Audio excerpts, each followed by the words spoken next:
Maithili express की शानदार प्रस्तुति।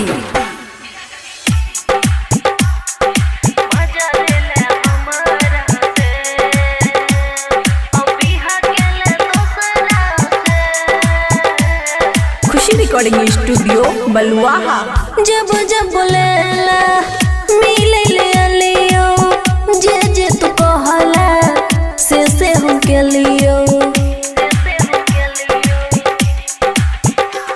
हाँ जब जब बोलेला मिले ले लियो, जे जे तू कहला से हम के लियो।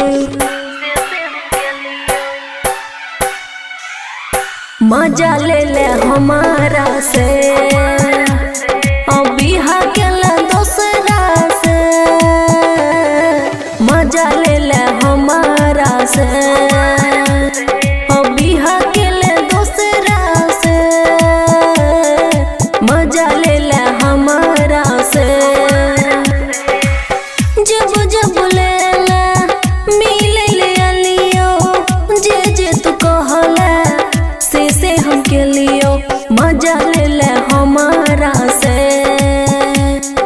बिहा के ले दूसरा से। मजा ले ले हमारा से बिहा के ले दूसरा से।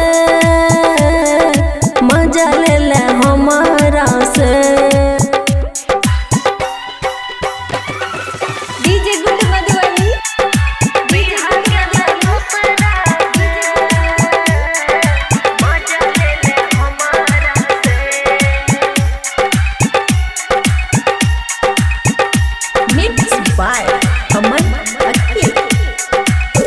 खिलल फूल तू ही मुरझेला, दिल में आएगा तू ही लगेला।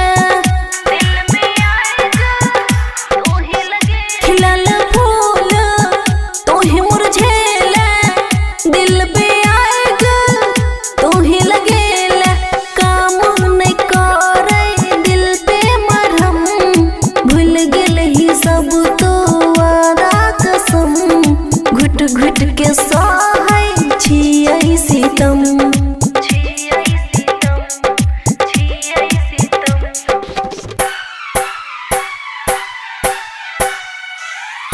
मजा ले ले हमारा से बिहा के ले दूसरा से। मजा ले ले हमारा से बिहा के ले दूसरा से। मजा ले ले हमारा से। DJ good Madhubani DJ good Madhubani